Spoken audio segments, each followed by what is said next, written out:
আপনার এই input benefit পাওয়ার জন্য আমাদেরকে প্রথম শর্ত হলো আমাকে এই তফসিলভুক্ত শিল্প ক্যাটাগরি বা পণ্য ক্যাটাগরির প্রতিষ্ঠান আমাকে হইতে হবে। এছাড়া সর্বশেষ পেজে দেখবেন এই তফসিলে যেই সুবিধাগুলো পাবেন, যেই শিল্পগুলো সুবিধা পাবে এর মধ্যে আছে ফার্নিচার, ইলেকট্রনিক্স পণ্য, খাদ্য প্রক্রিয়াকরণ মানে food processing, light engineering. Light engineering বলতে বোঝায় বিভিন্ন মেশিনারি, যন্ত্রপাতি, যন্ত্রাংশ উৎপাদনের যে শিল্পটা সেটাকে বোঝায়। স্টিলজাত পণ্য, স্টিলের বিভিন্ন পণ্য যেগুলো আছে, এবং প্লাস্টিক পণ্য। অন্যদিকে চামড়াজাত পণ্য এবং তৈরি পোশাক শিল্প। ইউজুয়ালি আমরা বেশিরভাগ সময় বন্ডের বিষয়টার সাথে পরিচিত চামড়াজাত পণ্য অথবা রেডিমেড গার্মেন্টস হয়ে গেছে, কারণ আমাদের দেশ থেকে এগুলো বেশি এক্সপোর্ট হয়। এই ধরনের প্রতিষ্ঠানে বেশি পরিমাণে বন্ডের লাইসেন্স গ্রহণ করে। তো আপনার এই 8টা ক্যাটাগরির বাহিরের যদি আপনার প্রতিষ্ঠান হয়ে থাকে, আপনি চাইলেও এই সুবিধা পাবেন। তো আমাদেরকে এই সুবিধা পাওয়ার জন্য প্রথমেই দেখতে হবে যে আমরা এই ক্যাটাগরি ভুক্ত। যদি এই ক্যাটাগরি ভুক্ত হয় তাহলে কি হবে? আমদানি পর্যায়ে যে আপনার আমদানি শুল্ক মানে সিডি, রেগুলেটরি ডিউটি যেটা আরডি, মূল্য সংযোজন কর, আগাম কর, সম্পর্ক শুল্ক, যাই থাকুক না কেন, এটা আপনাকে পরিশোধ না করেই পণ্যটা আপনি খালাস করতে পারবেন। কিন্তু শর্ত দিয়েছে কি, এখানে আপনাকে ব্যাংক গ্যারান্টি দিতে হবে সমপরিমাণ মূল্যের। এরপর আপনি 1 কোটি টাকার পণ্য আমদানি করলেন, স্বাভাবিকভাবে আপনি যদি আমদানি করতেন তাহলে যে ডিউটি, সকল প্রকার ডিউটি যোগ করলে যে টিটিআইটা আসতো তার সমপরিমাণ মূল্যের ব্যাংক গ্যারান্টি আপনাকে দিতে হবে। এই ব্যাংক গ্যারান্টির বিপরীতে সে আপনাকে পণ্যটা ছাড়করণের সুবিধা দিবে। এই ব্যাংক গ্যারান্টিটা কিভাবে দিতে হবে, কোন ধরনের প্রতিষ্ঠান এটা পাবে, কিভাবে ইয়ে করবে, এগুলোর জন্য অনেকগুলা শর্ত দিয়ে দেবে। মনে রাখবেন, যখনই কোনো একটা এসআরও দিয়ে কোনো একটা প্রতিষ্ঠানকে কোনো সুবিধা দেওয়া হয়, এক্সামশন দেওয়া হয়, সেক্ষেত্রে খুব গুরুত্বপূর্ণ হলো এই শর্তগুলা পালন করা। কোনো একটা শর্ত যদি কেউ পালন না করে, সে এই সুবিধাটা বিন্দু মাত্র এভেল করার সুযোগ। যদি দেখা যায় 10টা শর্ত আছে, 9টা পালন করলেন, একটা করলেন না, তাহলে ওই একটা শর্ত পালন না করার কারণেই কিন্তু আপনার টোটালটা সুবিধা বাতিল হতে পারে। এই শর্তের মধ্যে প্রথম শর্তটাই কি, এই শিল্প প্রতিষ্ঠান বিদেশি কোনো প্রতিষ্ঠান বা ক্রেতার ক্রয় বিক্রয় চুক্তি থাকতে হবে। তার এই চুক্তির বিপরীতে যে টাকাটা, এটা এলসির মাধ্যমে বাংলাদেশে আসতে হবে, অথবা টিটিতে আসবে, এটার কোনো একটা দলিল উপস্থাপন করতে হবে, প্রথম শর্ত। দ্বিতীয় শর্ত, এই যে ব্যাংক গ্যারান্টি দিবেন, আপনি মন করা কোনো একটা ব্যাংক থেকে গ্যারান্টি দিলেই সে নিবে না। যেই ব্যাংক থেকে আপনি গ্যারান্টি দিবেন, এই ব্যাংক অ্যাকাউন্টে আপনার মূসক ব্যবস্থাপনায় যে 2.1 যে আপনি আবেদন করেছেন, ওই 2.1-এ যে ব্যাংকটা আপনি উল্লেখ করছেন, ওই ব্যাংকের নিকট থেকে আপনি এই ব্যাংক গ্যারান্টিটা দিতে হবে। আদারওয়াইজ এই ব্যাংক গ্যারান্টি গ্রহণযোগ্য হবে না। আর বরাবর ব্যাংক গ্যারান্টি দিবেন, যেই কাস্টমস হাউস দিয়ে আপনি পণ্যটা আনবেন, ওই কাস্টমস হাউসের কমিশনার বরাবর এই ব্যাংক গ্যারান্টি দিতে হবে। অন্যদিকে এই যে আপনি কাঁচামালটা আমদানি করবেন, এই কাঁচামাল আবার যখন রপ্তানি করবেন, ক্রয় মূল্য এবং রপ্তানি মূল্যের ব্যবধান, that means তার সংযোজনের পরিমাণ অবশ্যই 30% বেশি হইতে হবে।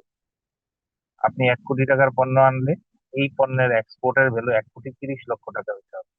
যদি এক্সপোর্ট ভ্যালু এই পণ্যের 1,20,00,000 হয়, তাহলে কিন্তু আপনি এই সুবিধা পাবেন না।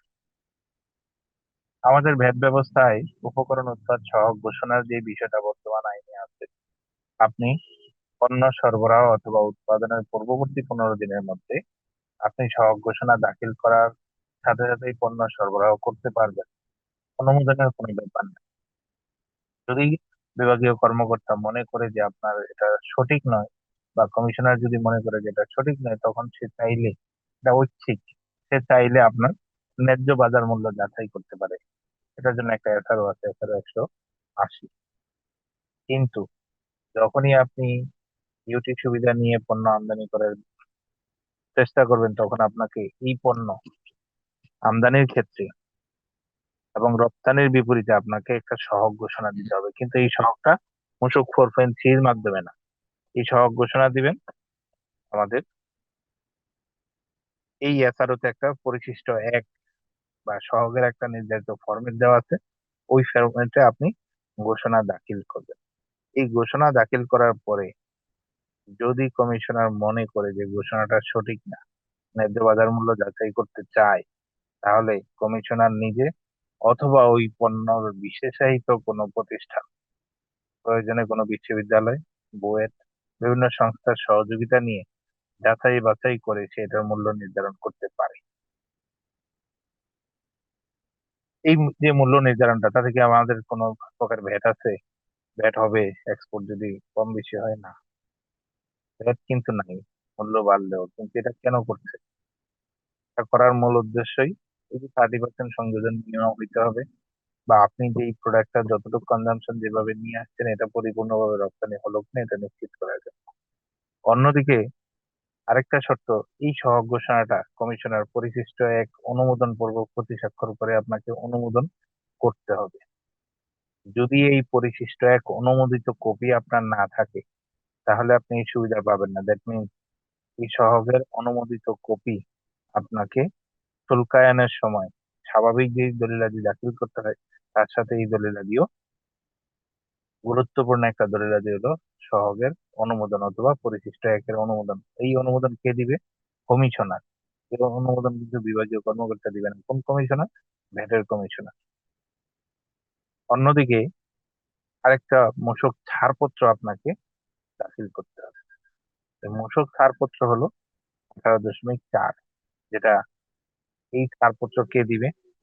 আপনারা যদি দেখেন আমাদের মূসক ব্যবস্থায় এই ছাড়পত্রগুলো ইউজুয়ালি বিভাগীয় কর্মকর্তার দপ্তর থেকে নিতে হয়। বিভাগীয় কর্মকর্তার দপ্তরে আপনি আবেদন করলে আপনার প্রাপ্ত দলিলাদি যাচাই বাছাই করে আপনাকে সে ছাড়পত্র দিবে। এর বাইরে আরো কিছু শর্ত, যে আপনার ইন্ডাস্ট্রিয়াল আইআরসি থাকতে হবে, ভ্যাট কমপ্লায়েন্স হইতে হবে। ইন্ডাস্ট্রিয়াল আইআরসি বলতে কাকে বোঝাবে? আমাদের শিল্প মন্ত্রণালয়ের অধীন সিসিআই থেকে যখন আইআরসি ইস্যু হয়, তা দুইটা ক্যাটাগরিতে হয়। একটা হলো কমার্শিয়াল, একটা হলো ইন্ডাস্ট্রিয়াল, মানে শিল্প বা উৎপাদনকারীর জন্য যে আইআরসি, সেই আইআরসি আপনার থাকতে হবে। ভ্যাট কমপ্লায়েন্স বলতে কি বোঝাবে? ভ্যাট কমপ্লায়েন্স বলতে কি বোঝাবে এটাও আমাদের এখানে এই শর্ততে নিয়র হাতে বলে দিতে স্পষ্টত, ধারা 51, 52, 53, 54, 64, 107। তার মানে কর চালানপত্র ইস্যু করতে হবে, রিটার্ন দাখিল করতে হবে এবং হিসাব সংরক্ষণ করতে হবে নির্ধারিত সময় পর্যন্ত, 5 বছর অথবা 3 বছর, যেটা প্রযোজ্য আমাদের ধারা 107 অনুযায়ী। অন্যদিকে আরো কিছু শর্তের মধ্যে আছে যে যেই কাঁচামালটা আপনি আমদানি করলেন, কাঁচামাল আমদানির উপর যেই শুল্কায়ন সংক্রান্ত দলিলাদি সংশ্লিষ্ট কমিশনারেটের নিকট দাখিল করতে হবে। তার কাছে? VAT commissioner. আপনি যখন আমদানি করবেন, বিল অফ এন্ট্রি যখন জেনারেট হবে, আপনি যখন পণ্য নিয়ে আসবেন, এই বিল অফ এন্ট্রি কপি আপনার এরিয়ার বা আপনি যে এরিয়ায় ভ্যাট নিবন্ধিত ওখানে এটা কপি জমা দিতে হবে। আপনি রিটার্নের সাথে জমা দিতে পারেন। প্রাপ্ত রপ্তানি আদেশের বিপরীতে পণ্য সরবরাহ উদ্দেশ্যে শিল্প প্রতিষ্ঠান সহ প্রয়োজনীয় কাঁচামাল এক বা একাধিক চালানে আমদানি করতে পারবেন। মানে এখানে বললো আপনি কি রপ্তানি আদেশ পাইলেন, তারপর 20 কোটি টাকার রপ্তানি আদেশ পাইলেন, এক্ষেত্রে আপনার কাঁচামাল লাগবে হলো 10 কোটি টাকার।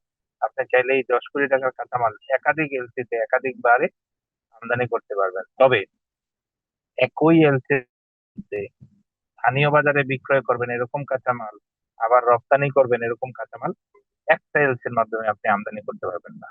দ্যাট মিনস আপনার এক্সপোর্টের ভ্যালু হলো 1 কোটি টাকা, আপনার এক্ষেত্রে র মেটেরিয়ালস লাগবে 50 লক্ষ টাকা, কিন্তু স্থানীয় বাজারেও আপনার আবার বিক্রয় আছে, সেক্ষেত্রে লাগবে 30 লক্ষ টাকা। আপনি চাইলেও এই 80 লক্ষ টাকার প্রোডাক্ট একটা এলসি দিয়ে আনতে পারবেন না। কিন্তু যদি আপনার এক্সপোর্টের র মেটেরিয়ালস এর ভ্যালু 1 কোটি টাকা হয়, আপনি চাইলে এটা দুইটা এলসির মাধ্যমে, তিনটা এলসির মাধ্যমে, তিনবারেও আপনি পণ্যটা আনতে পারবেন। এই শর্তটা আপনাকে পালন করতে হবে। অন্যদিকে আমাদের ভ্যাট ব্যবস্থায় যখনই আপনি কোনো কাঁচামাল নিয়ে আসেন, যেটা আমাদের ক্রয় বহিতে উল্লেখ করতে হয়, ধারা 2 এর 18 ক অনুযায়ী, যেটা আপনার উপকরণ, এটা আপনাকে ক্রয় বইতে লিপিবদ্ধ করতে হয়। কিন্তু এই এসআরও সুবিধা অনুযায়ী আপনি যদি আমদানি করতে হয়, এই আমদানির কাঁচামালটা আপনাকে আলাদা পরিশিষ্ট ৩ নামে আলাদা একটা রেজিস্টার এখানে পরামর্শ দেওয়া আছে। আপনাকে ওই রেজিস্টারে এই কাঁচামালটা অন্তর্ভুক্ত করতে হবে এবং এটা সংশ্লিষ্ট কমিশনার মানে ভ্যাট কমিশনারেটে কর্মকর্তারা এরা প্রয়োজনে পরীক্ষণ বা যাচাই করতে পারবে। ভ্যাট কমিশনার থেকে যদি মনে করে অনেক সময় কাস্টমস থেকে এরকম কোনো সুবিধা কেউ যদি নেয়, কাস্টমস কমিশনার ভ্যাট কমিশনারকে অনেক সময় চিঠি দেয় যে তার যেই শর্ত অনুযায়ী পণ্যটা আমদানি করছে এই শর্তগুলো পালন করা হয়েছে কিনা। সে চাইলে ওই মূসক কর্মকর্তারা এসে কমিশনারের অধিক্ষেত্র এরিয়া কোনো কর্মকর্তা আছে এটাকে যাচাই বাছাই করতে পারে। আবার এই প্রজ্ঞাপনে আমদানিকৃত কাঁচামাল ব্যবহারের হিসাব, যে আপনি কতটুকু কাঁচামাল ব্যবহার করছেন, তা আপনাকে পরিশিষ্ট ২ নামে আরো একটা রেজিস্টার আছে যেটার মধ্যে অন্তর্ভুক্ত করে অনলাইনে দাখিলপত্রের সাথে দাখিল করতে হবে। তার মানে পরিশিষ্ট ২ যে রেজিস্টারটা বা যেই ফরম্যাটটা হিসাব রাখার কথা বলছে ইউজের, এটা আপনাকে রিটার্ন দাখিল করার সময় অনলাইনে অ্যাটাচমেন্ট দিতে হবে। যেমন আমাদের মূসক ব্যবস্থায় আপনার ক্রয় বহি বিক্রয় বহি আপনাকে মেনটেন করতে বলছে, রিটার্ন দাখিলের সময় কিন্তু এটার কপি অ্যাটাচমেন্ট করা বাধ্যতামূলক না, আপনি চাইলে দিতে পারেন। কিন্তু এখানে এসে বলছে যে না, আপনার কাঁচামালের ব্যবহার সংক্রান্ত যেই পরিশিষ্ট ২ রাখার কথা, এটাকে আপনাকে অবশ্যই সংযুক্তি দিতে হবে ভ্যাটের রিটার্ন দাখিল করার সময়। অন্যদিকে এই যে কাঁচামালটা নিয়ে আসলেন, এটা রপ্তানি করার সময় কতদিন? আপনাকে ইউজুয়ালি সময় দিবে ৯ মাস।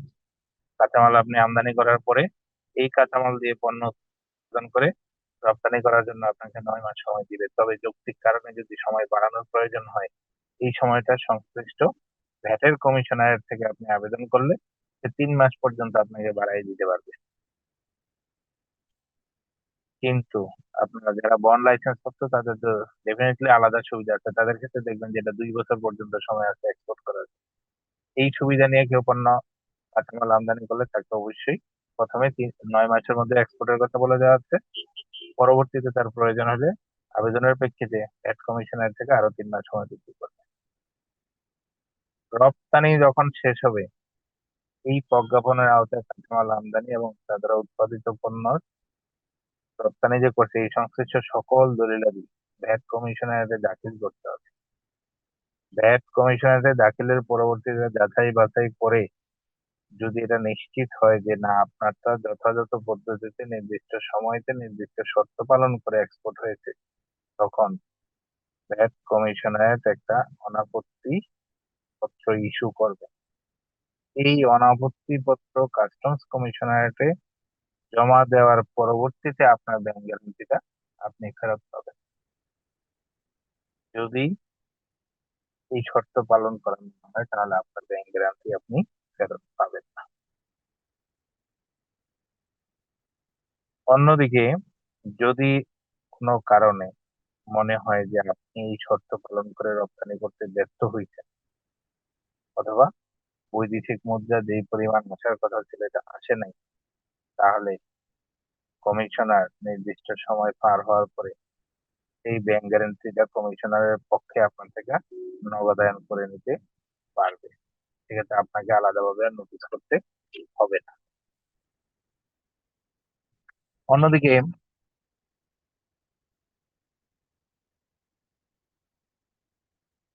যদি এই শর্তগুলা পালন করতে ব্যর্থ হন, শিল্প প্রতিষ্ঠান কর্তৃক কাস্টমস কমিশনারকে লিখিতভাবে অবহিত না করলে সেক্ষেত্রে কাঁচামাল বা উপকরণের আমদানির সুবিধা প্রাপ্ত হবে না। মানে প্রথমবার আপনি এনে যদি এটার কোনো নিষ্পত্তি নির্দিষ্ট পদ্ধতিতে এটা না করে থাকেন, পরবর্তীতে দ্বিতীয়বার যখন এটা আবার আপনি আনতে যাবেন, এটার সুবিধা আপনি পাবেন না।